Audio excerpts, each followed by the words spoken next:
Friends, welcome to sir control online class.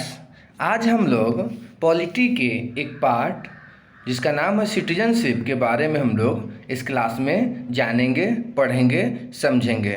ठीक है, तो आइए हम लोग सिटीजनशिप को, नागरिकता को जिसको हिंदी में कहते हैं, क्लास शुरू करते हैं। कहता है नागरिकता का सामान्य अर्थ है व्यक्ति और राज्य के अंतर संबंधों की उद्घोषणा। यह मनुष्य की उस स्थिति का नाम है जिसमें मनुष्य को नागरिक का स्तर प्राप्त होता है। नागरिक केवल ऐसे व्यक्तियों को कहा जा सकता है जिन्हें राज्य की ओर से सभी राजनीतिक और नागरिक अधिकार प्राप्त किए गए हों और जो उस राज्य के प्रति विशेष निष्ठा भाव रखते हों। या इसी को हम ऐसे कह सकते हैं कि लोकतांत्रिक राज्य व्यवस्था में नागरिकता किसी व्यक्ति को राज्य की पूर्ण राजनीतिक सदस्यता प्रदान करती है। नागरिकता व्यक्ति को दायित्व, अधिकार, कर्तव्य एवं विशेषाधिकार प्रदान करती है जो कि विदेशियों को प्राप्त नहीं है। ठीक है, और यह जो नागरिकता जो है ना, इंसान अपने सर्वांगीण विकास के साथ साथ समाज कल्याण हेतु भी करते हैं। तो आइए हम लोग देखते हैं इस नागरिकता के बारे में। भारतीय संविधान के भाग 2 में अनुच्छेद 5 से लेके 11 में नागरिकता का प्रावधान है। कहने का मतलब है कि भारतीय संविधान के भाग 2 में नागरिकता का जिक्र है जो अनुच्छेद 5 से लेके 11 तक है। ठीक है, और यह जो नागरिकता है, यह जो भारत में एकल नागरिकता का प्रावधान है।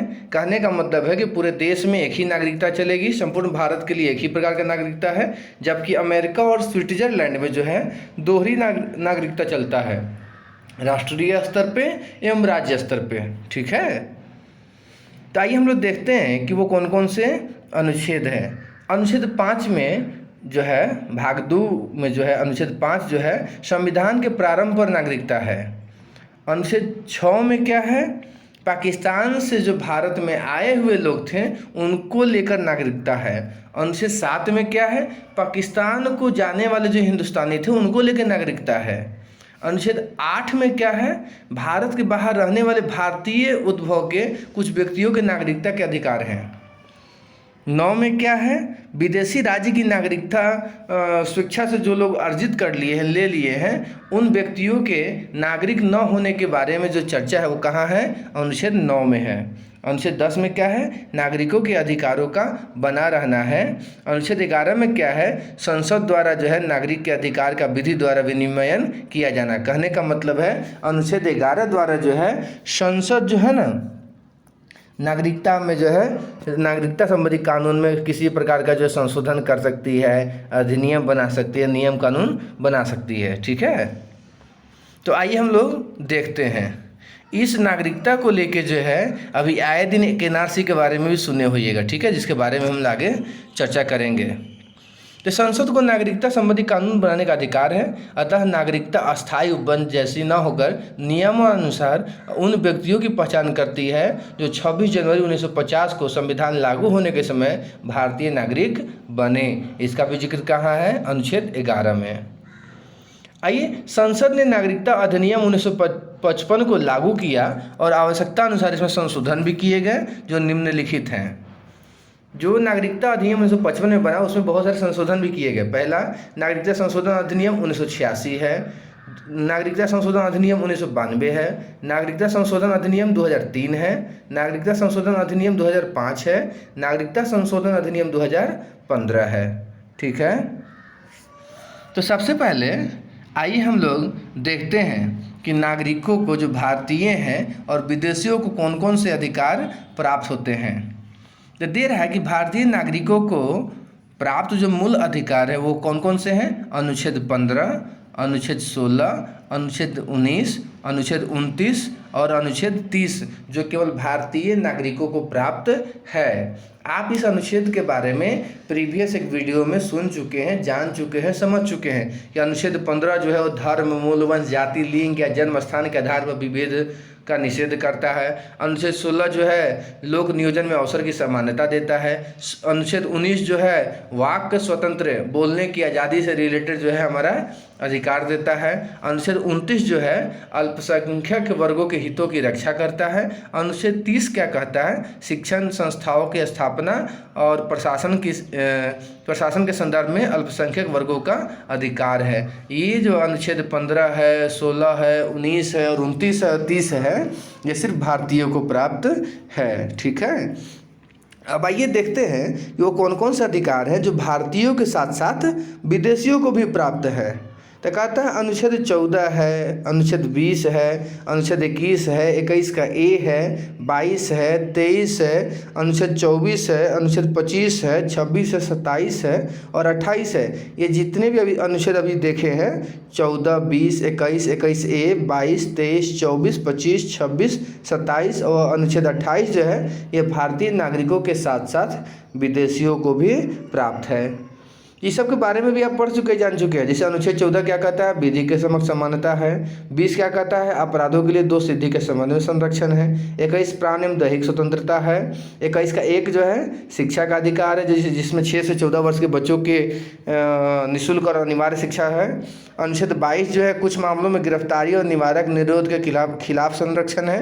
अनुच्छेद 23 में जो बलात् श्रम व मानव के दुर्व्यापार का निषेध है। अनुच्छेद 24 में जोखिमपूर्ण कार्यों में बाल श्रम आदि का निषेध है। अनुच्छेद 25 से लेकर 28 तक जो है वो धर्म की स्वतंत्रता है, जिसको हम लोग मूल अधिकारों में पढ़ चुके हैं, जान चुके हैं। ठीक है, इससे क्वेश्चन बहुत सारे पूछे जाते हैं, एग्जाम में बहुत सारे क्वेश्चन भी आते हैं कि हमारी नागरिकता किस भाग से ली गई है, कितने अनुच्छेदों में है, विदेशियों को कौन सा अधिकार प्राप्त है, भारतीयों को कौन सा अधिकार प्राप्त है। ठीक है ना, जिसको जानना जरूरी है। अब आइए देखते हैं, कहता है कि लोकसभा एवं विधानसभा के निर्वाचन हेतु मत देने का अधिकार, लोकसभा एवं राज्य विधानसभा के निर्वाचन हेतु मत देने का अधिकार, संसद एवं राज्य विधानमंडल की सदस्यता का अधिकार केवल भारतीयों को है। राष्ट्रपति हो, उपराष्ट्रपति हो, उच्चतम न्यायालय के न्यायाधीश हो, उच्च न्यायालय के न्यायाधीश हो, महान्यायवादी हो, राज्यपाल हो, महाधिवक्ता जैसे प्रमुख पदों पर केवल भारतीय नागरिक ही नियुक्त हो सकते हैं। ठीक है, ठीक है ना। कानूनी देता है कि कानूनी दर्जे के आधार पर व्यक्तियों के विभिन्न वर्ग, कानूनी दर्जे के आधार पर भारत में रहने वाले व्यक्तियों को मुख्यतः 4 वर्गों में बांटा गया है। पहला, नागरिक, भारत के पूर्ण सदस्य, राज्य तथा संविधान के प्रति पूर्ण निष्ठा रखने वाले, मूलभूत अधिकार एवं कर्तव्यों के प्राप्त करता है। दूसरा है अंतदेशीय व्यक्ति, इन्हें वे सभी अधिकार प्राप्त नहीं जो भारत के नागरिकों को प्राप्त होते हैं। इन्हें अनुच्छेद 21 के तहत जीवन का अधिकार प्राप्त है, लेकिन अनुच्छेद 19 के तहत वाक स्वातंत्र्य का अधिकार नहीं है। ये शत्रु या मित्र अंतदेशीय हो सकते हैं। राज्यविहीन व्यक्ति, कहता है इस श्रेणी में अवैध प्रवासियों को शामिल किया जाता है जिन्हें नागरिकता संबंधी दस्तावेज न होने के कारण अवैध घोषित कर दिया गया है। चौथा है शरणार्थी, जिसको रिफ्यूजी कहते हैं। आए दिन इस पर बहुत चर्चा भी हो रहा था, हल्ला हो रहा था एनआरसी को लेकर। अपने मूल देश से वर्ग, नस्ल, भाषा, राष्ट्रीयता, सामाजिक उत्पीड़न के आधार पर विभेद व भय के कारण भारत में शरण लेने वाले व्यक्ति रिफ्यूजी हैं। ठीक है ना। आइए, कहता है कि भारत का संविधान जो है एकल नागरिकता देता है, अर्थात पूरे देश के लिए एक ही नागरिकता है। ठीक है ना। भारत अपने नागरिकों को सिर्फ भारतीय नागरिकता धारण करने की अनुमति प्रदान करता है, एक साथ कई देशों की नागरिकता नहीं। ठीक है। कहते हैं भारत में केवल प्राकृतिक व्यक्ति को ही नागरिकता दी जाती है, विधिक व्यक्तियों जैसे कंपनी, निगम आदि को नहीं। State trading corporation of India limited बनाम कमर्शियल टैक्स ऑफिसर वाद 1963 भी हुआ था, याद रखिएगा। कहता है भारत में एकल नागरिकता के बावजूद कुछ ऐसे प्रावधान हैं जो विभिन्न राज्यों के नागरिकों में विभेद भाव की संभावना पैदा करते हैं। ऐसे ही कुछ प्रावधान जो है निम्नलिखित है। जैसे कहता है संविधान का अनुच्छेद 15 का 1 कहता है कि विभिन्न व्यक्तियों के बीच धर्म, मूलवंश, जाति, लिंग, जन्म स्थान या इसमें से किसी आधार पर भेदभाव का प्रतिषेध करता है, अनुच्छेद 15 का 1। परंतु निवास स्थान के आधार पर कोई राज्य सरकार चाहे तो अपने शिक्षा संस्थाओं में अपने राज्य के निवासियों को विशेष सुविधा दे सकती है, क्योंकि निवास स्थान उक्त आधारों में शामिल नहीं है। अनुच्छेद 19 के 1 का घ और अंग कहता है नागरिकों को भारत में कहीं भी अबाध चरण, मतलब फ्री जो है घूमने का अधिकार है। लेकिन परंतु अनुच्छेद 19(5) में युक्तिक निर्बंधों में व्यवस्था है कि साधारण जनता अथवा अनुसूचित जनजातियों के हित में उक्त स्वतंत्रताओं को सीमित किया जा सकता है। ठीक है, तो कंट्राडिक्शन है जिसको जानना चाहिए। ठीक है। नागरिकता अधिनियम 1955 जो है, आइए देखते हैं कि नागरिकता अधिनियम 1955 क्या है। यह सबसे बड़ा नागरिकता को लेकर बना हुआ अधिनियम था। ठीक है, इसमें कहता है जन्म से हमको नागरिकता जो है जन्म से भारतीय नागरिकता कैसे मिलेगा, तो पहला जन्म से कहता है 26 जनवरी 1950 के उसके बाद, किंतु 1 जुलाई 1987 से पहले भारत में जन्मे सभी व्यक्ति को भारत के नागरिक होंगे एवं 1 जुलाई 1987 को या उसके बाद लेकिन नागरिकता संशोधन अधिनियम 2003 से पहले जन्मा बच्चा भारतीय नागरिक होगा यदि उस दौरान उसके माता या पिता में से कोई भी एक नागरिक हो। कहता है नागरिकता संशोधन अधिनियम 2003 के लागू होने के बाद वह बच्चा जिसके जन्म के समय माता पिता दोनों भारतीय हो अथवा जन्म के समय दोनों में से कोई एक भारतीय नागरिक हो, दूसरा अवैध प्रवासी न हो तो भारतीय नागरिक माना जाएगा। ठीक है, कहने का मतलब हो गया कि जन्म से नागरिकता में हम क्या करेंगे कि कहता है कि वैसे व्यक्ति या प्रत्येक व्यक्ति जिसका जन्म संविधान लागू होने अर्थात 26 जनवरी 1950 ईस्वी को या उसके बाद भारत में हुआ हो वह जन्म से भारत का नागरिक होगा। अपवाद में क्या है कि राजनयिकों के जो बच्चे होते हैं, विदेशियों के जो बच्चे होते हैं वो इसमें नहीं आते, वो अपवाद है। राजनयिकों के बच्चे, विदेशियों के बच्चे क्या हैं, अपवाद है। तो जन्म से नागरिकता कैसे मिलेगा, कहता है कि संविधान लागू होने से अर्थात 26 जनवरी 1950 के या उसके बाद भारत में जन्मा हुआ जो भी व्यक्ति होगा वो भारत का नागरिक जन्म से कहलाएगा। जिसके अपवाद क्या है, अपवाद क्या है भाई, राजनयिकों के बच्चे और विदेशियों के बच्चे।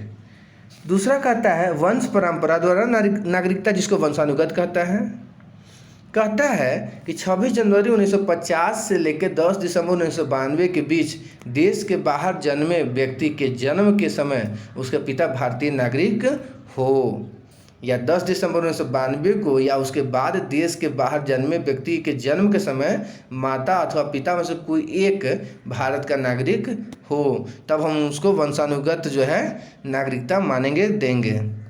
समझने का अगर मोटा मोटी तौर से कोशिश करें तो कह सकते हैं कि भारत के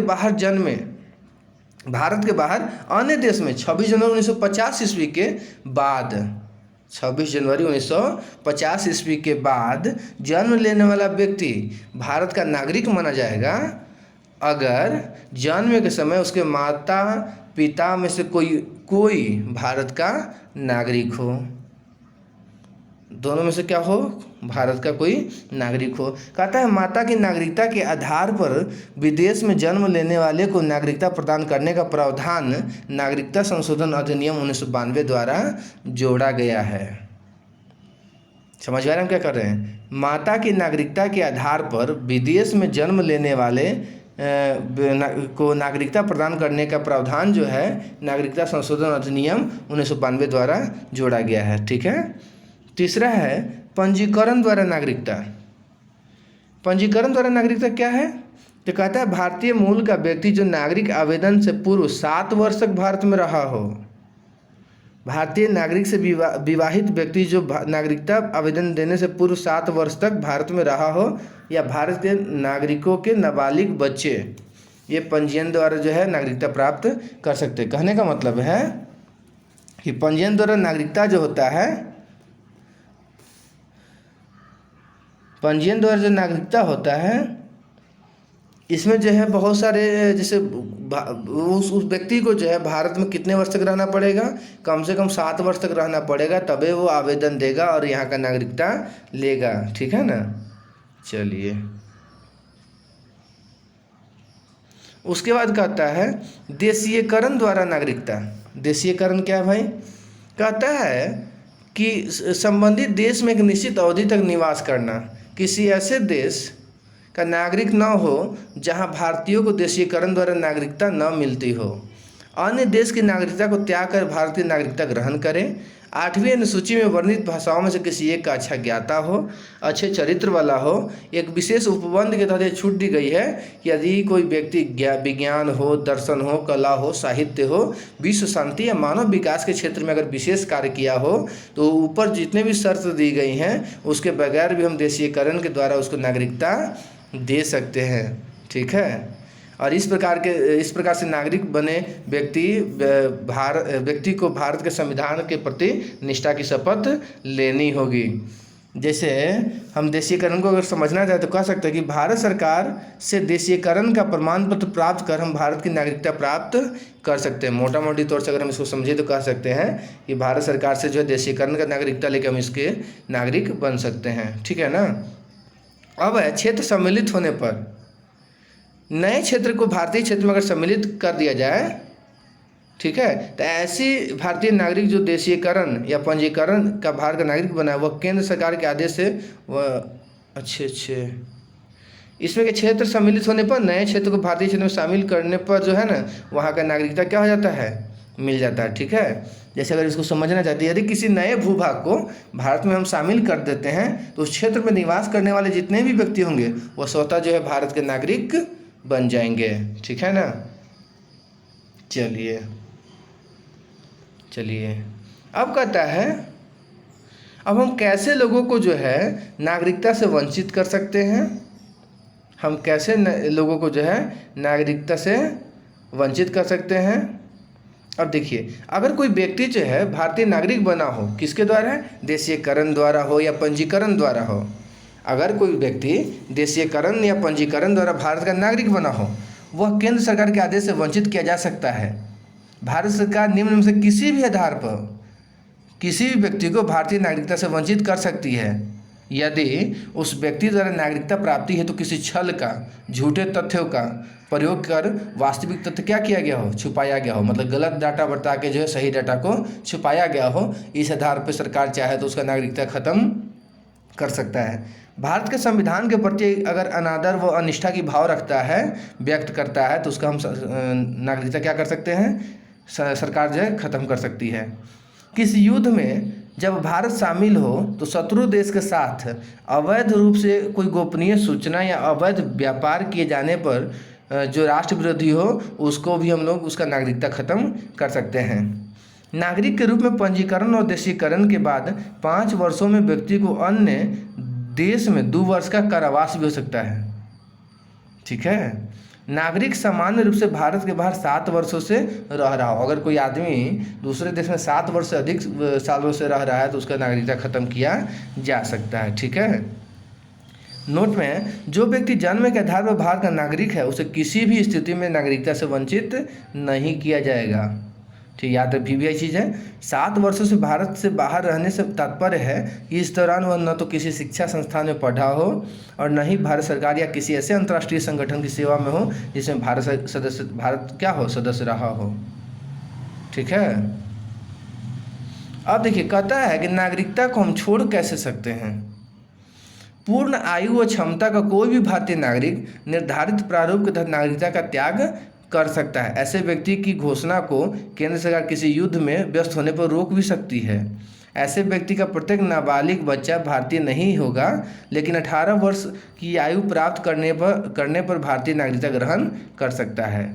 बर्खास्त की, कहता किसी भी भारतीय नागरिक द्वारा स्वेच्छा से अन्य देश की नागरिकता ग्रहण करने पर उसकी भारतीय नागरिकता स्वतः ही समाप्त हो जाएगी। यह व्यवस्था तब लागू नहीं होती जब भारत सरकार युद्धरत हो, अर्थात किसी युद्ध में अगर भारत शामिल है केंद्र सरकार, तब उस समय जो है इसका सहमति नहीं दे सकता है। ठीक है।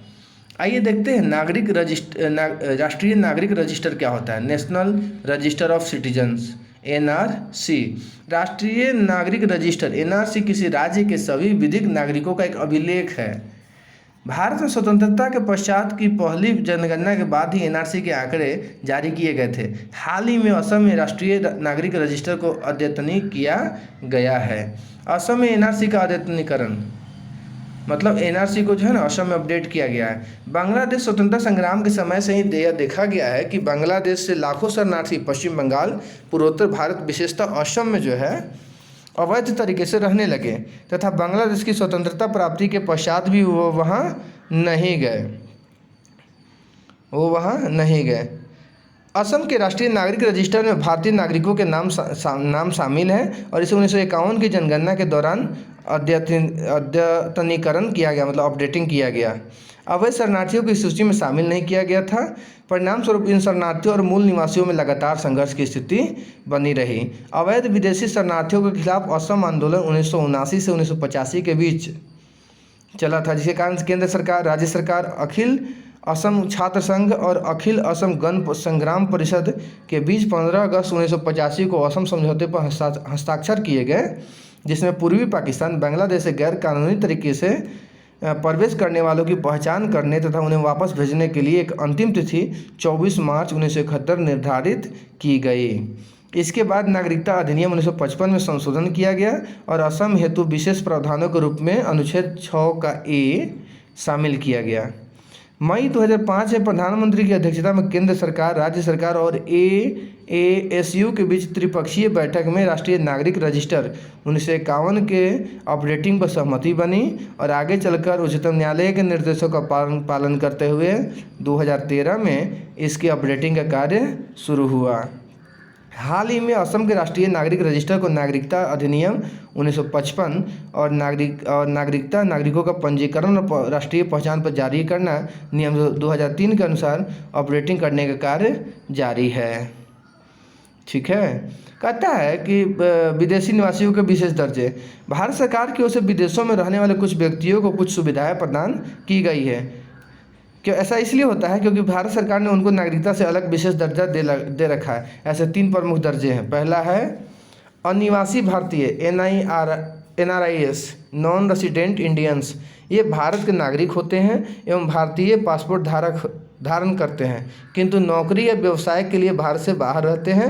प्रायः यदि कोई भारतीय नागरिक लंबे समय तक विदेशों में रहता है या अनिश्चित काल तक भारत से बाहर रहने की मंशा प्रकट करता है तो उसे अनिवासी भारतीय का दर्जा दिया जाता है। भारतीय मूल के व्यक्ति PIOS person of Indian origin, वह व्यक्ति जिनके पूर्वज या वह स्वयं भारत के नागरिक रहे हैं कि परंतु वर्तमान में किसी अन्य देश के नागरिक हैं, भारतीय मूल के व्यक्ति कहे जाते हैं। गौरतलब है कि जो व्यक्ति पाकिस्तान, श्रीलंका, बांग्लादेश, नेपाल, भूटान, अफगानिस्तान या चीन के नागरिक हैं या कभी रहे हैं, वे भारतीय मूल के व्यक्ति वर्ग में शामिल नहीं हो सकते। भारत के समुद्र पारीय नागरिक OCI overseas citizen of India, कोई भी व्यक्ति जो बांग्लादेश या पाकिस्तान एवं भारत सरकार द्वारा इस परियोजना में घोषित किसी अन्य देश का नागरिक नहीं है और न ही कभी रहा है, निम्नलिखित में से कोई शर्त पूरी करने पर वह भारत के समुद्र पारीय नागरिक की श्रेणी में आता है। पूरी आयु व क्षमता का वह व्यक्ति जो अभी किसी अन्य देश का नागरिक है किंतु संविधान लागू होने के समय या उसके बाद कभी भी भारत का नागरिक रह चुका है अथवा संविधान लागू होने के समय भारत का नागरिक होने की अर्हता रखता हो अथवा किसी ऐसे क्षेत्र से संबंधित हो जो 15 अगस्त 1947 के बाद भारत का अंग बन गया हो अथवा यदि उपयुक्त तीनों में से किसी वर्ग में शामिल किसी व्यक्ति का बेटा या बेटी या पोता या पोती, नाती या नातिन है। अनिवासी भारतीय NRIs भारतीय मूल के व्यक्ति PIO तथा भारत के समुद्र पारीय नागरिक OCI में समानता व समता के बिंदु निम्नवत हैं। आप इसको देख सकते हैं। भारतीय नागरिक जो है NIS के विदेशों में लंबे समय तक रहता है, ऐसा जिसमें ये अंतर है इसको छोड़िए, देख भी सकते हैं। ठीक है ना। नागरिकता संशोधन अधिनियम 2015 हुआ है। नागरिकता संशोधन अधिनियम 2015 के माध्यम से नागरिकता संबंधी कानूनों में प्रवासी भारतीयों के पंजीकरण को अधिक सरल बनाने के साथ साथ उनके जुड़े प्रावधानों को लागू करने में आ रही खामियों को हल करने का प्रयास किया गया है। राष्ट्रपति द्वारा 6 जनवरी 2015 से नागरिकता संशोधन अधिनियम 2015 को तुरंत प्रभाव से लागू कर दिया गया है, जिसके तहत नागरिकता अधिनियम 1955 में निम्न संशोधन किए गए। वर्तमान में भारतीय नागरिक के लिए भारत में लगातार 1 वर्ष तक रहना अनिवार्य है, लेकिन अगर केंद्र सरकार संतुष्ट है तो विशेष परिस्थितियों में से इसमें छूट दी जा सकती है। इस प्रकार की विशेष परिस्थितियों में उनका लिखित विवरण दर्ज करने के उपरांत विशेष 12 माह के लिए छूट दी जाएगी, जो अधिकतम 30 दिनों के लिए भिन्न भिन्न अंतरालों में दी जाएगी। भारतीय नागरिकों के OCI नाबालिग बच्चों के प्रवासी भारतीय के रूप में पंजीकरण की व्यवस्था को उदार बनाया जाएगा। भारतीय नागरिकों के बच्चे, पोते पोतियों या परपोते परपोतियों को प्रवासी भारतीय नागरिक के रूप में पंजीकरण का अधिकार होगा, कुछ शर्तों के साथ। धारा 7A सेक्शन 7A के तहत पंजीकृत प्रवासी भारतीय नागरिक के पति पत्नी या किसी भारतीय नागरिक के पति पत्नी के प्रवासी भारतीय नागरिक के रूप में पंजीकरण की व्यवस्था अवैध विदेशियों को भारतीय नागरिक की योग्य बनाता है या उन लोगों पर लागू होगा जो अपने अपने देशों में धर्म के आधार पर प्रताड़ना के भय से भारत में शरण लिए हुए हैं। नागरिकता संशोधन अधिनियम 2019, नागरिकता संशोधन विधेयक 2019 को संसद ने 11 दिसंबर 2019 को पारित कर दिया और 12 दिसंबर 2019 को इसे राष्ट्रपति की स्वीकृति मिली। यह अधिनियम नागरिकता अधिनियम 1955 में संशोधन हेतु लाया गया है। इसमें क्या है भाई, यह अधिनियम अफगानिस्तान, बांग्लादेश और पाकिस्तान 3 देशों से 6 धार्मिक समुदायों हिंदू, सिख, बौद्ध, जैन, पारसी, ईसाई अवैध विदेशियों को भारतीय नागरिक के योग्य बनाता है। यह उन लोगों पर लागू होता है जो अपने अपने देशों में धर्म के आधार पर प्रताड़ना के भय से भारत में शरण लिए हुए हैं और 2 दिसंबर 2014 के पहले भारत में प्रवेश कर चुके हैं। इस अधिनियम ने स्वाभाविक रूप से भारत की नागरिकता हेतु आवेदनकर्ताओं को 6 समुदायों के लिए योग्य एक निश्चित समयावधि से भारत में रहा हो या केंद्र सरकार में नौकरी हो और कम से कम 11 वर्ष का समय भारत में बिताया होगा संशोधित करके घटाकर 5 वर्ष कर दिया गया है। भारतीय दंड संहिता की धारा 7(1) भारत के किसी भी नागरिक द्वारा किए गए आपराधिक कृत्यों की परिभाषा व दंड का प्रावधान करती है।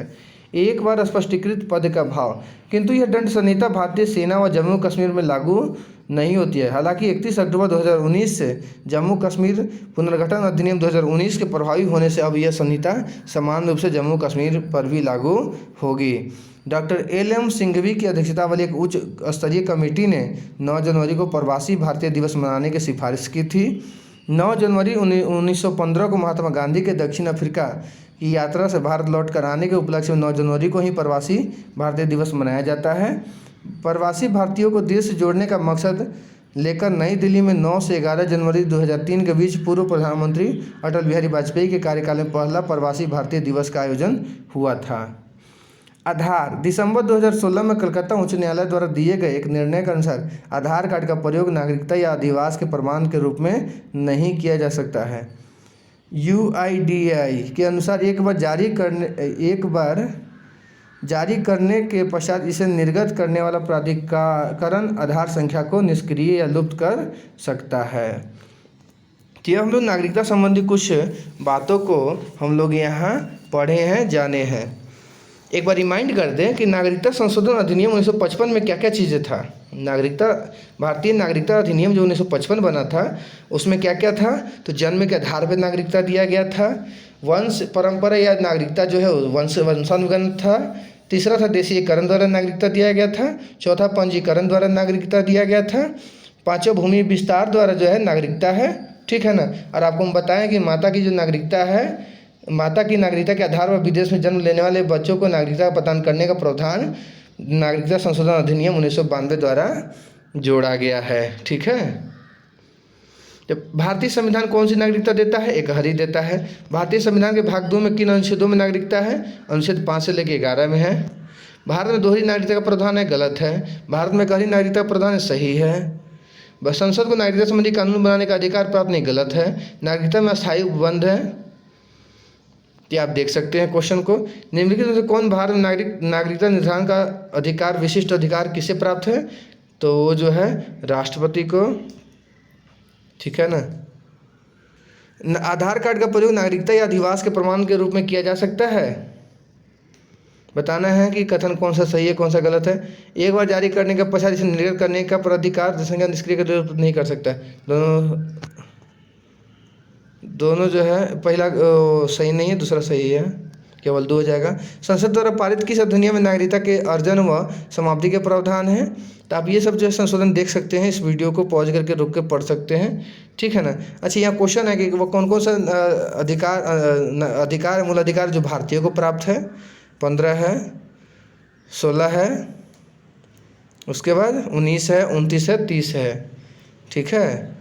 भारतीय संविधान द्वारा विदेशियों को प्रदत्त मूल अधिकार कौन कौन से हैं भाई। 14 है, 20 है, 21 है, 21 का ये है, 22 है, 23 है, 24 है, 25 है, 26 है, 27 है, 28 है, ठीक है ना। तो आप इसको जब देखिएगा, अच्छा से पढ़िएगा ना, तो आपको जो है संबंध समझ में आएगा, ठीक है ना। तो चलिए हम लोग आज के लिए इतना ही रखते हैं। तो हम लोग आज जो है नागरिकता संबंधी कुछ बातों को जो है देखे हैं, समझने की कोशिश किए हैं कि नागरिकता होता क्या है और इसमें क्या कैसे होता है, ठीक है ना। ठीक है, चलिए, थैंक यू।